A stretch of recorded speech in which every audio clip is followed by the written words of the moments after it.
Hello again, my name is Rodney Reynolds and welcome to another video review. Today I'm looking at the Scythe Arctic Silentium 2 case. At the front of the case there's a door which opens to reveal two 5 1/4 inch drive bays and two external 3.5 inch drive bays. Here is the reset button just below, the power button, and at the very bottom are two USB ports, a microphone and speaker jack. Also at the bottom left is a place to put a case badge. The left side panel doesn't have a window, a fan, or any ventilation holes, and you'll need to remove the base which the case is resting in order to take this side panel off. Normally at the back top of the case is where a power supply can be installed or is already installed. Well, this case does include a Seasonic 350 watt power supply, but it's at the front bottom of the case, a very unique design. The power cable connection for this power supply is at the back right here at the bottom. Now at the top are two 80mm fans, these exhaust air. Also included is an I/O shield plate and two thumb screws on the left side panel.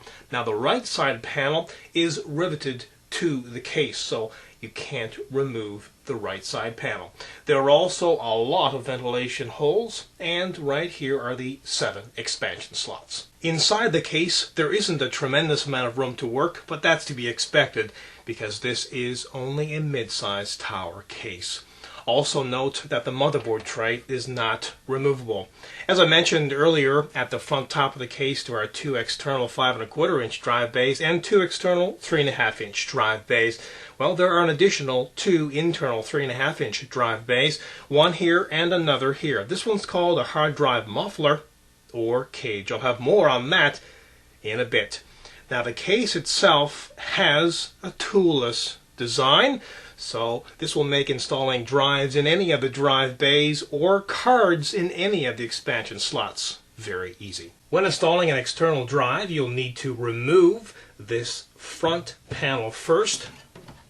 Then slip on these plastic rails on each side of the drive and simply slip it into place. Before replacing the front panel, you want to remove the drive bay cover. Simply snap it in and you're finished. When installing a hard drive into the very unique hard drive cage, I would first recommend turning the case on its end.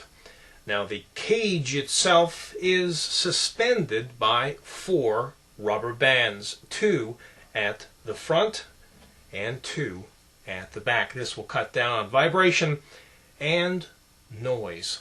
To install a hard drive, simply slip off this panel, carefully place the hard drive in, and then replace the panel. When installing a card in any of the expansion slots, first push right here and then push all the way out.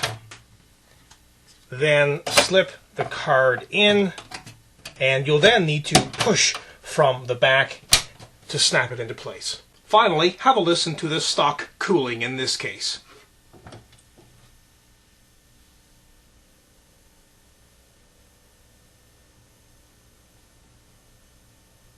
This product has some great looks. It has a plastic front and the rest is steel, and also some very unique features.